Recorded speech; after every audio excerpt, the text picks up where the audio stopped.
ಯಾಕೆ ಹೊಟ್ಟೆ ಉರಿ? ಶಿವಕುಮಾರ್ ಅವರು ಮುಖ್ಯಮಂತ್ರಿ ಆಗೋದ್ರಿಂದ ನಿಮ್ಗೆ ಹೊಟ್ಟೆ ಉರಿ ಏನು? ಬಚ್ಚೇಗೌಡನ ಮುಗಿಸಿದ್ರಿ. ಈ ರೀತಿ ಹೇಳಿದ್ರೆ ಬೈರೇಗೌಡರಂತ ನಾಯಕರಿದ್ರ ಪಕ್ಷದಲ್ಲಿ, ಅವ್ರನ್ನ ಮುಗಿಸಿದ್ರಿ.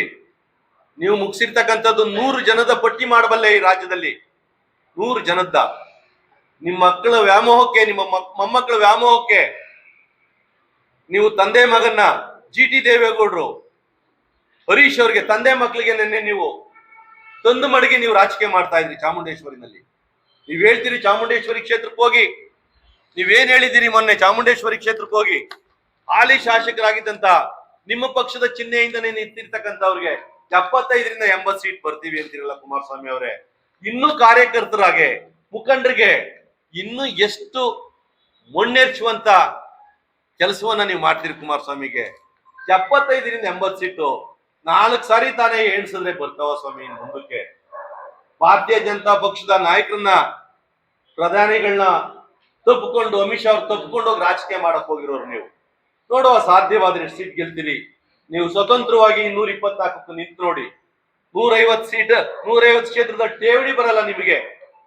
ನಮ್ಮಂತ 100 ಜನ, 1000 ಜನ ಪಕ್ಷ ಕಟ್ಟಿದ ಪಕ್ಷದಲ್ಲಿ ನೀವು ಮೆರವಣಿಗೆ ಆದವರು, ಅಧಿಕಾರವನ್ನ ಅನುಭವಿಸಿದವರು ನೀವು. ಇವತ್ತು ಚಾಮುಂಡೇಶ್ವರಿಗೆ ಹೋಗಿ ತಂದೆ ಮಗನ್ನ ವಿರುದ್ಧವಾಗಿ ನೀವು GT ದೇವೇಗೌಡರಂತ ಹಿರಿಯ ರಾಜಕಾರಣಿಗೆ ಅವ್ರ ಬಾಯಿಗೆ ರಾಜಕೀಯವಾಗಿ ಮಣ್ಣಾಕಿ ಅವ್ರ ಮಗನ ಎತ್ಕಟ್ಟಿ ರಾಜಕೀಯ ಮಾಡಕ್ ಹೋಗಿ ನೀವು 75ರಿಂದ 80 ಸೀಟ್ ಬರ್ತೀವಿ ಅಂತ ಯಾರಿಗೆ ಹೇಳ್ತಾ ಇರ್ತಕ್ಕಂಥದ್ದು? ನಿಮ್ಮ ಪಕ್ಷದಲ್ಲಿ ಖಾಲಿ ಆಗಕ್ಕೆ ಹೊರಟಿದಾರೆಲ್ಲ ಶಾಸಕರು, ಮಾಜಿ ಶಾಸಕರು, ಕಾರ್ಯಕರ್ತರು, ಮುಖಂಡರು, ಅವ್ರಿಗೆ ಇನ್ನೂ ಆಸೆ ತೋರಿಸಕ್ ಹೊರಟಿರ್ತಕ್ಕಂಥದ್ದು ನೀವು. ಇನ್ನು ಸದೃಢವಾಗಿ ನಾವಿರ್ತೀವಿ, ಇದೀವಿ ಅಂತ ತೋರ್ಸ್ಕೊಳಕ್ ಯಾರಿಗೋಗಿರೋದು ನೀವು? ನಿಮ್ ಕಾರ್ಯಕರ್ತರು, ಮುಖಂಡರಿಗೆ ಎಲ್ಲ ಖಾಲಿ ಖಾಲಿ ಖಾಲಿ. ಯಾರು ಮಾಡಿದವರು? ನಿಮ್ಮ ನಿರ್ಧಾರಗಳಿಂದ ಖಾಲಿ ಖಾಲಿ ಆಗಿರ್ತಕ್ಕಂಥದ್ದು.